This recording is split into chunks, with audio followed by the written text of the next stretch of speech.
देखो, नेपाल का ये मैच देखने के बाद पता है मेरे को क्या याद आ रहा है। यानी कि यार नेपाली क्रिकेट ऐसा टीम है ना कि उनका मूड ऐसे बदलता है जैसे कि मौसम बदलता हो। यानी कि बरसे तो लगातार बारिश और उगे तो धूप। ऐसा है नेपाल क्रिकेट टीम। मगर आज नेपाल क्रिकेट ने टॉप T20 एंड सीरीज़ में ऑस्ट्रेलिया में भाई गजब की। ऐसा तो भाई शायद हम लोगों ने सोचा भी नहीं होगा कि नेपाल क्रिकेट टीम इतना कम रन बनाया और उसमें भी मैच को आसानी से जीत लिया। सोचो यार, होता है ना कि नेपाल क्रिकेट की दीपेंद्र सिंगेरी, आज अगर टाइगर की बात करें तो भाई टाइगर ने भले बैटिंग में कुछ नहीं किया हो मगर फील्डिंग और बॉलिंग में भाई तबाही।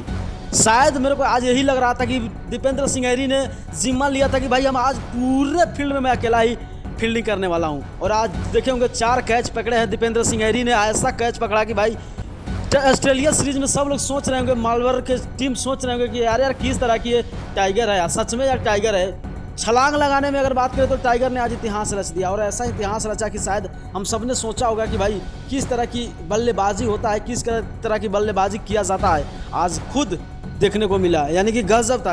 ऐसा था कि शायद इससे कभी कैसा नहीं होने वाला है। और इतना ज़बरदस्त मैच जीता, इतना चेंजेस टीम में भाई आज शायद लग ही नहीं रहा था कि नेपाल क्रिकेट टीम मैच जीतेगा, मगर इस मैच को जीता और इतिहास रचा। आप लोग क्या सोचते हैं कि आने वाला जो एक मैच है उसमें जीत हासिल कर पाएगा नहीं? अपना राय जरूर कमेंट कीजिएगा। नए हो तो चैनल को सब्सक्राइब करके पेज जरूर फॉलो कीजिएगा।